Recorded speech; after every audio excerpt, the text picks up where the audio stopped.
Kuna story nyingi sana huko mitandaoni. Mojawapo ni hii ambayo inazungumza kuhusiana na mchezaji Mayele kuweza kudondoka ama kutua tena klabuni Young Africans. Na kwa kipindi ambacho Mayele aliweza kuondoka klabuni Yanga, kumbukwe ni baada tu ya msimu kadhaa Yanga ikaweza kubadilika fulani hivi. Ni kitu ambacho watu wengi walikuwa hawakitarajii, lakini tukaona tena kukaa kuna mifumo tofauti baada ya kuja mchezaji kama Stefan Aziz Ki, mchezaji kama Pacome Zouzoua na wengineo ambao walifanya Yanga kukaa kwenye mstari na kuanza kurudi katika njia ambayo watu wengi walikuwa wameizoea Yanga.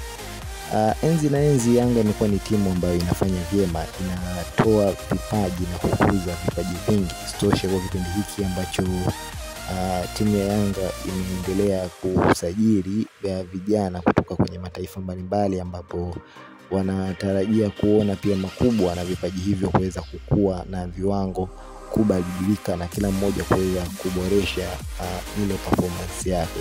Sasa matarajio ya wadau wengi ni kutaka kuona kweli Mayele anarejea klabu ya Yanga, na kitu kama hiki kinaweza kikapelekea ushindi pamoja na Yanga fulani ambayo ikawa unbeaten, ni timu ambayo isiyopigika kizembezembe, kwa sababu unafahamu performance kubwa ya Mayele anapokuwa pale mbele kipani, hatakagi mchezo na goli. Na kama kweli Mayele tarejea klabuni Yanga, basi hakika itakuwa ni historia ya kipekee sana.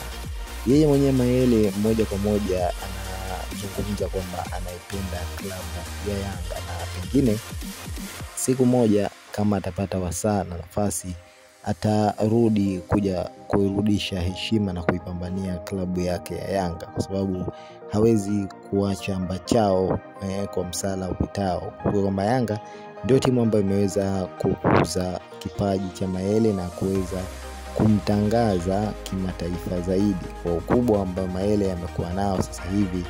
Basi na Yanga, basi penginepo Mayele asingekuwa hapo ambapo amefika.